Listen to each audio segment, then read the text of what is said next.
건강한 삶을 위한 우리 집 주치의 TBC 클리닉 건강 365입니다. 우리 몸에서 어깨의 역할에 대해서 생각을 해보게 되면은 단순히 팔을 자유롭게 움직이고 또 무거운 짐을 들어 올리는 이런 신체적 기능 외에도 뭔가 심리적으로도 어떤 중요한 의미를 담고 있는 것 같습니다. 맞습니다.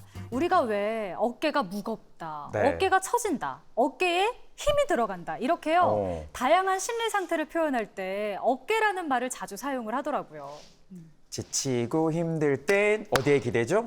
어깨에 기대가 되고, 그리고 우리 친구들끼리도 어깨 동무하고 나면 왠지 친밀감 게이지가 막 상승하는 느낌이잖아요. 맞아요. 이렇게 심리적으로나 신체적으로 튼튼해야 될 어깨에 갑자기 제동이 걸린 분들이 참 많습니다. 네.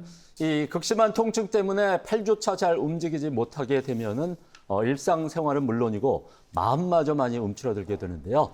이번 주 건강 365에서는 이렇게 삶의 질 전체에 영향을 주는 어깨 질환에 대해서 알아보도록 하겠습니다. 오늘의 주치입니다. 삼성글로벌 정형외과 조광석 원장과 함께하겠습니다. 어서 오세요. 안녕하십니까. 안녕하십니까. 저는 삼성글로벌 정형외과 조광석 원장입니다. 네, 반갑습니다. 원장님 어떻습니까? 보통 이제 어깨가 아프면은 또 목이 아프고 목이 아프면은 어깨가 아픈 경우가 종종 있는데 네. 이 통증의 원인이 어깨가 맞는 건지 이걸 어떻게 좀 파악을 하면 될까요? 네, 어깨가 원인일 경우에는 어깨에 가동 범위를 줘서 움직이거나 어깨의 힘줄 부착 부위를 눌렀을 때 압통이 있는 것을 통해서 어깨의 원인인 것을 확인할 수가 있습니다. 또한 어깨의 회전근개나 이두박근 힘줄 또는 연골에 염증이 있을 때 확인할 수 있는 특정 신체 진찰들을 하였을 때 또한 원인을 찾을 수가 있습니다. 목이 원인인 경우에는 목을 좌우, 그다음 앞뒤로, 그다음에 회전을 했을 때, 움직였을 때 또는 병변의 위치 쪽으로 눌렀을 때 증상이 더 악화되는 것을 보고 확인을 할 수가 있습니다. 원장님, 근데 제가 궁금한 점이 생겼어요. 네. 보통 허리나 무릎이 아프면 누워있으면 조금 뭔가 좀 진정이 되는 느낌인데 맞아요. 네. 어깨는 이상하게 아플 때 누워있으면 통증이 더 심해지는 느낌이거든요. 이건 왜 그런 거예요? 네, 어깨가 아프신 분들은 서거나 앉은 자세에서는 중력의 영향으로 어깨뼈가 팔뼈 사이의 공간이 밑으로 내려가면서 공간이 확보가 되지만 누운 자세에서는 누운 쪽으로 더 눌리게 되면서 기존의 병변의 압력이 더 증가하여서 압통이 더 증가할 수가 있습니다. 네. 우리가 하루 평균 이 어깨를 무려 300회 이상이나 회전을 한다고 합니다. 그래요? 이렇게나 많이 회전을 하는지 몰랐는데요. 이렇게 어깨를 많이 쓰니까 당연히 다를 수밖에 없을 텐데 팔을 반복적으로 많이 쓰다 보면 생기는 또 어깨 질환이 있다면서요? 네, 맞습니다. 어깨 상완골에 회전근개가 붙어 있는 부위에 어깨뼈의 지붕과 비슷한 구조인 견봉뼈라는 구조물에 어깨 상완골이 충돌하면서 염증을 발생시키고 이걸로 인해서 통증을 발생시킬 수가 있습니다. 이 질환을 어깨 충돌 증후군이라고 하는데 그 외에도 어깨 회전근개가 앞쪽에 오구돌기라고 하는 골 구조물과 또한 부딪힐 수가 있고 이렇게 충돌로 인해서 회전근개에 염증이 쌓이게 되고 손상이 일어나면서 결국은 회전근개 파열까지 진행할 수 있는 것을 어깨 충돌 증후군이라고 합니다. 특히 작업하면서 어깨를 위로 드는 분들이나 수영과 같이 지속적으로 어깨를 회전을 해야 하는 경우 분들의 경우에는 좁아진 공간의 회전근개가 마찰로 인해서 마모가 되고 파열이 될 수가 있습니다. 네. 근데 지금 말씀해 주신 어깨 충돌 증후군이 앞으로 이제 진행이 되게 되면은 어깨 근육의 중요한 힘줄들이 끊어지는 그 회전근개 파열로도 이어질 수 있다고 하던데 이게 맞는 얘기입니까? 네, 맞습니다. 보통 회전근개 파열의 퇴행성 변화의 대부분을 충돌 증후군으로만은 설명할 수는 없지만 많은 경우에서 충돌 증후군을 방치하게 되고 염증이 계속 진행을 했을 때 파열까지 진행을 할 수가 있습니다. 네, 그렇군요. 아니, 그런데 증상도 궁금해요. 사실 저희 입장에서는 원장님, 이 어깨가 아플 때 쉽게 말해서 뭐 어깨에 담이 들어서 아픈 건지 맞아요. 근육통인지 네. 회전근개가 파열된 이제 구별이 안 되거든요. 그냥 아프죠. 예, 네. 어떻게 달라요? 네, 회전근개 파열이 될 경우에는 염증 반응으로 통증이 발생해서 결국은 오래 지속된 파열이 더 커지게 되면은 어깨를 거상하거나 어깨를 외회전하는 이런 기능의 저하가 유발될 수가 있습니다. 그래서 서서히 진행하는 것이 회전근개 파열을 주의해야 되는 이유이고 이것이 통증 또한 처음에는 극심하게 통증이 동반되다가 시간이 지날수록 오히려 통증이 빠지기 때문에 그래서 환자분들이 방치를 하고 회전근개 파열을 놓치는 경우를 많이 볼 수가 있습니다. 그래서 이렇게 거상과 외회전, 내회전 또는 외전과 같은 기능적인 제한까지 진행하지 않기 위해서 문제가 있을 때 회전근개 파열이 의심이 될 때는 바로 정형외과 전문의의 진료를 받는 것이 중요할 것 같습니다. 네. 그리고 이 회전근개가 찢어지면 야간에 어깨 통증이 더 심해지나 봐요. 뭐 들어보니까 밤에 잠을 잘 못 주무신다, 잠을 설친다 하는 분들이 많으시던데 혹시 이유가 있을까요? 네, 야간에 어깨 통증이 더 심해지는 이유는 어깨의 구조적인 특성과 회전근개 힘줄의 압박이 같이 원인이 될 수 있습니다. 앉아서 팔을 지탱할 때는 어깨 뼈 상완골과 그다음에 위쪽에 있는 견봉 사이의 공간이 중력 때문에 넓어지기 때문에 힘줄이 덜 눌리지만 눕게 되면은 또는 그쪽으로 돌아서 이제 자게 되면은 중력의 영향으로 공간이 더 좁아지고 회전근개 힘줄이 뼈에 눌려서 압력이 더 증가해서 심한 통증으로 발생을 할 수가 있습니다. 네. 이로 인해서 특히 밤에 어깨 통증이 심해지고 잠을 잘 못 주무시는 경우가 많습니다. 또한 회전근개가 파열이 됐을 때는 혈류 공급이 줄어들게 되고 염증이 계속 축적이 되면서 이거 자체가 증상이 점차 압력이 증가하면서 악화가 될 수 있습니다. 그래서 이렇게 증상이 있을 때는 빨리 정형외과 진료를 받아보시는 것이 중요할 것 같습니다. 네, 그렇군요. 이 회전근개 파열이 어떤 상황이나 원인 때문에 이렇게 발생하게 되는지도 궁금해지는데 일단은 그 노화로 인한 퇴행성의 원인이 클지 아니면 특정 직업으로 인해서 어깨를 뭐 반복적으로 좀 많이 써서 그런지 어떤 원인일까요? 네, 이전에는 충돌 증후군이 많은 원인을 차지할 것이라고 생각을 했었는데요. 지금은 회전근개 병태 생리학에 관련된 최근 논문들이 많이 발표되면서 현재는 퇴행성 변화로 인해서 파열이 더 많다고 알려져 있습니다. 회전근개 자체는 기본적으로 혈류가 부족하고 그로 인해서 염증성 변화가 축적이 되어도 그거 자체가 해소되는 데는 시간이 많이 걸릴 수 있습니다. 결국은 염증이 축적되었을 때 퇴행성 변화로 연결되기가 쉽고 이럴 경우에 회전근개 부위들이 전반적으로 약해지고 시간이 지났을 때 적절한 치료 시기를 놓쳤을 때 파열로 진행하는 경우가 많습니다. 반복적인 충돌이나 과사용으로 인한 경우에는 비교적 젊은 나이에 발생할 수 있고 충돌 증후군의 경우에는 비교적 주변의 회전근개 다른 부위의 회전근개 충돌 이외에 다른 부위의 회전근개는 퇴행성 변화가 적은 것을 볼 수가 있습니다. 하지만 젊은 나이에 이렇게 어깨 충돌 증후군이 빨리 발생할 경우에는 젊은 층의 경우에는 요즘은 스포츠 인구가 많이 증가하고 있고 헤비한 스포츠나 고강도의 운동을 하는 경우가 많기 때문에 빠르게 오히려 또 진행할 수 있는 그런 위험성이 있습니다. 그래서 젊은 군 또한 빠르게 어깨에 통증이 있으면은 적절한 치료를 받으셔야 합니다. 만약에 어깨가 너무 이상해요. 병원에 갔어요. 네. 회전근개 파열인지 아닌지 진단 받으려면 제 생각에는 엑스레이를 찍어봐야 되지 않을까 싶거든요. 어떻습니까? 네, 맞습니다. 회전근개 파열이 의심이 되더라도 이거 자체는 힘줄이지만 엑스레이로 먼저 골격근의 그런 구조적인 것들을 먼저 평가를 할 수가 있습니다. 특히나 회전근개 파열이 됐을 경우에는 회전근개가 붙어 있는 대결절이라는 힘줄이 처음에 첫 시작이 기시부인 대결절 부위가 뼈가 따랐는지, 그 다음에 공간이 얼만큼 벌어져 있는지, 그 다음에 그 지붕뼈의 형태를 확인해서 충돌이 발생할 수 있는 위험성이 있는지 이런 것들을 엑스레이를 통해서 확인할 수가 있습니다.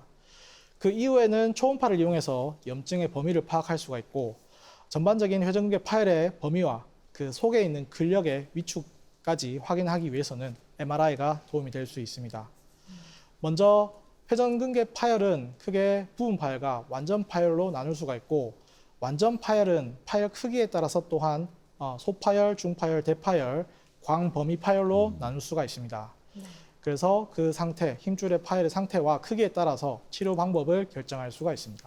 네. 사실 젊은 분들은 건강을 좀 자신하면서 그리고 또 중장년층 분들은 아우 나이 들면 원래 이래 하면서 어깨 통증이나 부상을 그냥 넘기기가 쉽거든요. 그런데 회전근개 파열의 치료 시기를 놓치면 문제가 더 커진다면서요. 맞습니다. 회전근개 파열이 진행된 경우에는 일단은 자연적으로 회복되기는 어렵습니다. 보통의 경우 퇴행성으로 진행되는 경우가 많은데 이럴 경우 천천히 힘줄의 손상이 축적이 되어 있기 때문에 근본적인 치료와 재활 치료가 꼭 필요합니다. 네. 치료 시기가 너무 늦어질 경우에 특히나 광범위 파열이 될 경우에는 수술이 관절경으로 하는 봉합술로 끝나지 않고 결국은 인공관절까지 고려해야 되는 경우가 발생할 수 있습니다. 또한 그렇게 하는 인공관절의 수술적 예후가 봉합술보다는 좋지 않기 때문에 꼭 그렇게 진행을 끝까지 가기 전에 적절한 치료를 받는 것이 중요합니다. 또한 부분 파열의 경우에는 약물, 재활, 주사, 충격파 등등 보존적인 치료를 먼저 고려할 수 있으나 증상의 지속 기간과 부분 파열이 유착을 동반한 경우 또한 파열된 범위가 절반을 넘어가는 만성 염증이 동반된 경우에는 조기에 수술을 할 것을 권고하고 있습니다. 이 또한 부분 파열의 위치에 따라서 치료 플랜이 달라질 수가 있습니다. 이 외에도 외상성 파열일 경우에 내가 한번 넘어지면서 특히나 손을 땅에 팍 짚는 경우에 순간적으로 어깨가 통증이 극심하게 오는 환자분들이 간혹 있습니다. 네. 이런 외상성 파열이 의심될 경우에는 좀 더 빠르게 수술적 치료를 고려를 할 수 있습니다. 어깨 힘줄이 상완골의 위치를 잘 잡아주는 안정화 구조물의 역할도 하기 때문에 어깨가 앞으로 그다음에 또는 뒤로 중심이 빠질 수가 있고 또한 이런 외상성 파열일 경우에 힘줄에는 근육이 잡아당기고 있는 장력이 계속 있기 때문에 파열 범위가 빠르게 더 진행을 할 수가 있습니다. 그래서 회전근개 전층 파열일 경우에는 자연 회복이 되지 않고 이런 외상성 파열일 경우에는 최대한 빠르게 치료를 해서 수술적 치료가 필요한 경우가 간간히 있습니다. 그래서 꼭 어깨 통증이 있으면은 방치하지 마시고 병원에서 치료를 받으셔야 될 것 같습니다. 네. 아무래도 이제 1차적인 치료로 스테로이드 주사나 체외 충격파 같은 보존적 치료들을 많이 활용을 할 것 같은데 이게 이제 아플 때마다 계속 꾸준히 해도 괜찮을지 장단점이 분명히 또 있을 것 같습니다. 어떻습니까? 네. 이것을 보존적 치료를 너무 비수술적인 치료로만 볼 필요는 없습니다. 일단은 이러한 보존 치료는 나이가 젊거나 수술 케이스가 아닌 경우에 급성기의 경우에 재발이 아닌 증상이 발생한 초기에는 보존적 치료를 고려할 수가 있습니다. 하지만 진행으로 인해서 수술적 치료를 할 경우에도 보존적 치료, 재활 치료는 적절히 고려가 되어야 합니다. 대표적인 주사 치료로는 염증 반응을 줄여주는 스테로이드 치료, 염증 반응을 조금 유발해서 다시 증식을 시켜서 힘줄의 결선 부위를 채워주는 증식 치료인 프롤로 치료 등의 다양한 치료 방법이 있고 체외 충격파 치료 또한 대개 일주 간격으로 3번에서 5번 정도의 치료를 통상적으로 시행할 수가 있습니다. 스테로이드 치료를 주기적으로 너무 많이 맞게 되면은 오히려 힘줄에 염증 반응은 줄 수가 있지만 힘줄 자체가 약해지게 되고 힘줄의 파열을 유발할 수가 있기 때문에 스테로이드 주사 치료의 적절한 간격과 제한, 횟수의 제한은 두는 게 좋습니다. 또한 충격파 치료 또한 횟수가 너무 여러 번 될 경우에는 오히려 그 부위, 병변 부위를 더 손상을 시킬 수 있기 때문에 초기에서 중기 사이에 적절하게 고려를 할 수 있는 치료로 생각할 수 있습니다. 이렇게 보존적 치료만 너무 의존하게 될 경우에는 적절한 수술적 치료의 시기를 놓칠 수가 있기 때문에 이 또한 적절한 시기를 꼭 판단을 하고 치료를 병합적으로 하는 것이 중요할 것 같습니다. 적절한 시기를 지키는 게 가장 중요하군요. 네. 그런데 만약에 보존 쪽 치료를 받았는데 호전이 잘 안 되거나 완전 파열됐을 때는 이제 수술을 고려해야 될 것 같은데 제가 보니까 관절 내시경을 이용해서 수술을 한다고 알고 있습니다. 네. 관절경으로 절개창을 작게 내서 어깨의 깊숙한 곳까지 염증 조직을 우선 제거할 수가 있고 또한 회전근개에 파열된 부위를 찾아서 충분히 봉합을 해서 염증을 회복시키고 기능을 회복시킬 수가 있습니다. 앞에서도 우리가 잠깐 얘기를 했듯이 우리가 하루 평균 어깨를 300회 이상이나 회전을 한다고 했잖아요. 그러면 수술 후에 혹시나 다시 찢어지거나 악화가 될 수가 있을 텐데 이럴 때 재수술도 가능할까요? 네, 먼저 회전근개 경우에는 퇴행성 질환일 경우에 봉합을 하더라도 힘줄 상태가 처음부터 손상된 경우가 흔합니다. 따라서 재활과 운동 치료를 꾸준하게 지속해야 하지만 당뇨, 비만, 흡연 등등의 요인들과 수많은 다른 요인들에 따라서 복합적으로 재파열을 유발할 수가 있습니다. 따라서 이런 경우에 수술 후 관리가 더욱 중요하고 파열된 경우에는 꼭 어떻게 관리하는지를 환자분들도 배우는 것이 중요합니다. 네. 이렇게 지금까지는 찢어지는 이렇게 파열에 대해서 말씀을 해주셨는데 어깨 관절에서는 우리가 흔히 어깨가 빠진다고 표현을 하는데 탈구라는 증상도 있거든요. 근데 이 탈구와 파열 어떤 차이가 있는지 일단 좀 간단히 짚어주시죠. 회전근개 파열과 어깨 탈구는 어깨 관절과 관련된 질환이지만 본질적으로는 매우 다른 상태입니다. 회전근개 파열은 어깨를 움직이고 안정화시키는 힘줄과 근육 조직인 회전근개 일부가 찢어지는 상태로 주로 반복적인 사용, 퇴행성 변화, 외상 등으로 힘줄이 손상되어서 통증과 근력 약화가 발생하는 것입니다. 이것은 어깨 회전 운동에 직접적인 영향을 주면서 팔을 들어 올리거나 돌릴 때 통증이 심해지고 기능 저하가 동반될 수가 있는 것이 회전근개 파열이고요. 반면에 어깨 탈구는 어깨 관절의 뼈 구조 자체가 상완골과 둥근 상완골과 견갑골 자체가 원래부터 불안정한 구조이고 그 불안정한 구조를 잡아주는 다른 회전근개 힘줄이나 관절낭 자체, 연부 조직 자체가 원래부터 약하기 때문에 어깨는 탈구가 잘 일어날 수가 있습니다. 하지만 탈구가 일어나는 것이 자연스럽게 탈구가 일어나는 것이 아니라 보통은 외부 충격이나 과도한 움직임으로 인해서 관절면이 완전히 또는 부분적으로 제자리에 벗어나는 상태를 탈구라고 하고 이런 탈구는 주로 급성 외상으로 발생하며 격렬한 통증과 관절의 불안정성을 초래할 수가 있습니다. 제 동생의 오래된 습관 중에 하나가 탈구거든요. 진짜요? 정말 고등학생 때부터 탈구가 자주 일어났었는데 네. 군대에서 후임이랑 이제 농구하다가 병장 때 부딪혔는데 예. 그렇게 탈구가 일어나면 아프대요. 그러니까 이등병 입장에서는 얼마나 놀랐겠어요. 이걸 뭐 끼워드려야 되나 이런 생각도 하고 주변인들이 어떻게 대처를 해야 되는지 참 궁금합니다. 네. 어떻게 해야 돼요? 네, 일단 의료진이 아니면 어깨 탈구가 발생한 경우에 무리하게 정복을 하지 않는 것이 원칙입니다. 네. 움직이지 않게 고정을 먼저 하고 주변에 어깨 주변에 얼음 찜질을 하고 신속하게 병원을 이동시켜야 되고 병원 오기 전에는 반대측 팔을 이용해서 환측 팔을 조금 들어주게 되면은 중력이 덜 작용해서 압력이 줄어들 수 있습니다. 그래서 증상이 좀 호전될 수 있습니다. 탈구 부위를 움직이지 않도록 삼각건이나 천 등으로 팔걸이처럼 고정해서 어깨와 팔의 부담을 줄여줄 수가 있습니다. 통증과 부종을 줄이기 위해서 얼음 찜질을 15에서 20분간 시행하는 것이 도움이 되고 개방성 탈구거나 골절을 동반한 경우에는 얼음 찜질을 하는 것은 위험할 수가 있습니다. 또한 우리가 스포츠에서 운동을 하면서 어깨가 빠지는 경우에 선수들이 병원으로 갈 시간적 타임이 딜레이가 되는 경우에는 그럴 때는 어깨 트레이너 분이나 또는 이제 감독진에서 코치진에서 어깨 탈구를 빠르게 정복하는 방법들을 익히시는 것 또한 방법이 될 수 있습니다. 어깨 탈구 시에 잘 맞춰서 끼워 넣는 것도 중요하지만 네. 추가적인 치료가 더 중요할 것 같거든요. 어떻습니까?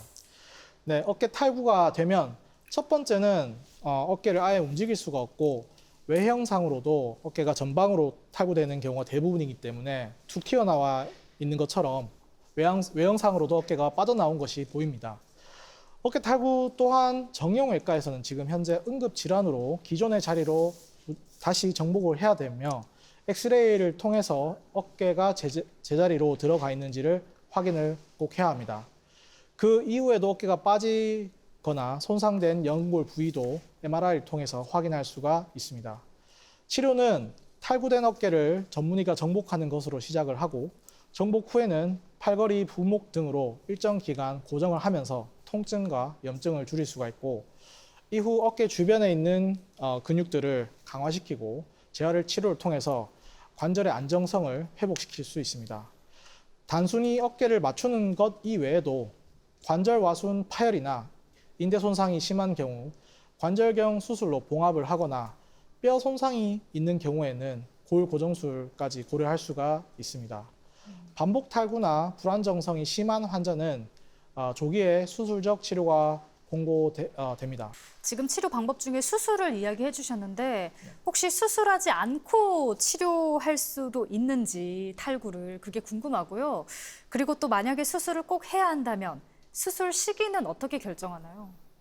네, 최근까지도 20대 이상에서는 처음에 탈구된 환자군 말고 2, 3회 탈구가 재발되었을 경우에 수술을 고려하였습니다. 하지만 올해 초에 작년 말에 프로벤처 선생님이 발표한 논문에 따르면 25년간 미군을 대상으로 한 연구 결과에서 빠르게 수술을 하고 재활을 했는 군과 2번, 3번 빠지고 나서 수술을 하고 재활을 한 군을 두 군을 비교를 했습니다. 네. 그래서 초기에 수술을 한 경우가 기능적 회복에서 훨씬 더 우수한 결과가 있다고 보고가 되었습니다. 네. 그래서 지금은 젊고 활동량이 많은 그런 환자군에서는 첫 번째 어깨 탈구가 되면은 처음부터 수술을 고려를 할 수 있습니다. 조기 치료, 초기 대응, 초기 수술을 권장하는 이유고 또한 그 이후에도 더 빠르게 재활을 해서 기능적인 회복을 더욱더 높게 도모할 수가 있습니다. 네, 수술적 치료에 대해서 지금 얘기를 나눠보고 있는데 반복 탈구를 막기 위한 그런 수술적 치료는 언제 고려를 하면 좋을지 그리고 구체적인 수술 방법도 궁금합니다. 네. 현재는 퍼스트 디스로케이터라고 해서 처음 빠진 경우에 수술을 고려할 수가 있습니다. 병변의 위치나 양상에 따라서 수술 방법이 달라지고 기본적으로 골 손상이 없는 단순 연골 파열의 경우에는 방카르트 병변 봉합술로 비교적 간단하게 끝낼 수 있지만 골 손상이 동반된 경우에는 범위에 따라서 추가적인 기존의 골 조직을 이용해서 대체하는 형태로 수술을 고려할 수가 있습니다. 또한 상완골 골두의 손상까지 발생한 경우를 hir삭병변이라고 하는데 이럴 경우에도 회전근개를 이용해서 그 위쪽 병변 부위를 봉합을 해서 기존 병변을 덮어주는 수술을 추가로 고려할 수 있습니다. 원장님, 어깨 탈구 치료도요, 대상에 따라 좀 달라질 것 같아요. 특히 나이적인 부분인데, 뭐 젊은 층에서 일어나느냐, 아니면 중장년층에서 일어나냐에 따라서 치료나 재활적 접근이 달라질까요? 맞습니다. 아까 말씀드린 것처럼 젊은 연령층, 대략 40세 이하의 군에서는 어깨 탈구가 주로 스포츠나 외상을 동반한 경우가 많기 때문에 관절을 안정화시키는 관절 와순이 손상될 경우에 재발 가능성이 매우 높고 관절의 불안정성을 심하게 초래할 수가 있고 결국은 나이가 들어서 관절염으로 진행되는 경우가 많기 때문에 초기부터 적극적인 치료와 재활, 경우에 따라서 조기 수술을 권장할 수가 있습니다. 젊은 층에서는 빠른 회복과 재발 방지를 위해서 전문적인 재활 훈련과 근력 강화가 필요할 수 있습니다. 반면 중장년층에서 40대 이상에서는 어깨 탈구와 함께 회전근개 파열이나 관절 주변 힘줄의 손상이 동반되는 경우가 많습니다. 이 경우에는 단순 탈구만 치료하는 것이 아니라 연령과 손상 정도에 맞춰서 힘줄을 재활시키고 보존적인 치료가 더 중요할 수 있고 수술적 치료와 회복 속도와 환자 상태를 종합적으로 고려해서 판단할 수가 있습니다. 정리하면 40대 이상에서는 어깨가 한번 빠졌다고 했을 때 처음부터 수술을 바로 고려하지 않을 수도 있고 나이가 젊은 층에서는 처음 빠지자마자 수술적 치료를 처음부터 고려할 수가 있습니다. 네, 오늘 시간 이렇게 회전근개 파열과 어깨 탈구 등 다양한 어깨 질환에 대해서 함께 알아봤습니다. 마지막으로 우리 시청자분들께 당부의 말씀이 있다면 좀 전해주시죠. 그 어깨 관리가 아주 중요한 이유가 우리가 팔을 쓰는 모든 동작들이 우리가 일상의 모든 작업과 모든 일상의 건강한 운동에 직결되어 있기 때문에 어깨 건강을 꼭 유의하셔야 합니다. 특히나 어깨 회전근개를 방치하게 됐을 경우에 그 파열 범위가 순간적으로 크게 진행이 될 수 있고 그것이 결국은 더 큰 수술로 이어질 수 있기 때문에 초기에 어떻게 적절한 치료와 대응을 하는 것이 첫 번째 중요합니다. 두 번째는 어깨 탈구 또한 젊은 층에서 워낙 헤비한 스포츠 운동을 무리한 운동을 하면서 다치는 경우가 흔하기 때문에 계속 어깨가 빠졌다 계속 여러 번 넣으니까 괜찮다라고 판단하고 지내시면은 결국 그것이 관절염으로 진행하게 되면 수술 또한 다른 계획으로 다른 플랜으로 더 큰 헤비한 수술 치료가 필요해질 수가 있습니다. 그렇기 때문에 이런 회전근개 파열과 어깨 탈구 이런 어깨 질환이 발생했을 경우에는 적절하게 초기에 빠른 치료가 꼭 필요하다고 말씀드리겠습니다. 네, 알겠습니다. 이렇게 다양한 어깨 질환이 있습니다. 방치하지 마시고 잘 치료를 받아 나가셨으면 좋겠습니다. 지금까지 삼성글로벌 정형외과 조광석 원장과 함께했습니다. 오늘 도움 말씀 감사드립니다. 고맙습니다. 고맙습니다. 감사합니다.